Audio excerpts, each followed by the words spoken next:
Trump Jerusalem move sparks more protests across Muslim world. Thousands took part in angry anti-U.S.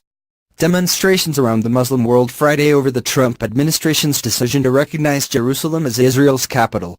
Palestinians clashed with Israeli security forces in the West Bank and around the Gaza border on the third consecutive day of rage over the decision, which sparked uproar among world leaders and upended decades of American policy.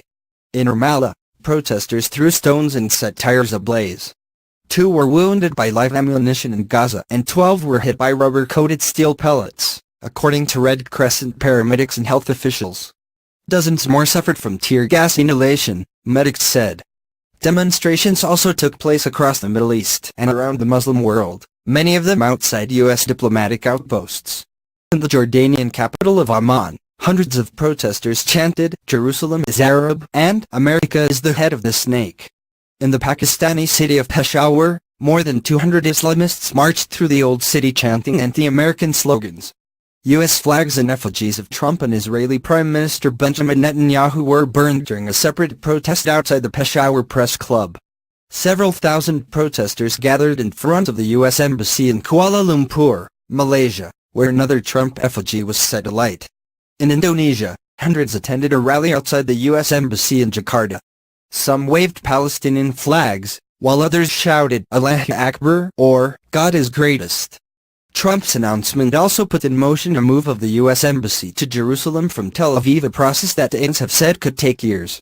The decision shows the president is part of the problem, not part of the solution, Ahmad Tibi, an Arab lawmaker in Israel's Knesset, said Friday as a crowd began to gather at the city's Damascus Gate. Jerusalem is the capital of Palestine, and that is the way peace can prevail. Since the 1979 Camp David Accords, previous presidents have refused to recognize Jerusalem as the capital of Israel or move the U.S. Embassy. The U.S. approach has been that Jerusalem's status should be negotiated between the Israelis and Palestinians. The Palestinians have sought the city's eastern sector, captured by Israel in the 1967 Mideast War, as the capital of a future independent state. They fear Trump's declaration essentially imposes on them a disastrous solution for one of the core issues in the Israeli-Palestinian conflict.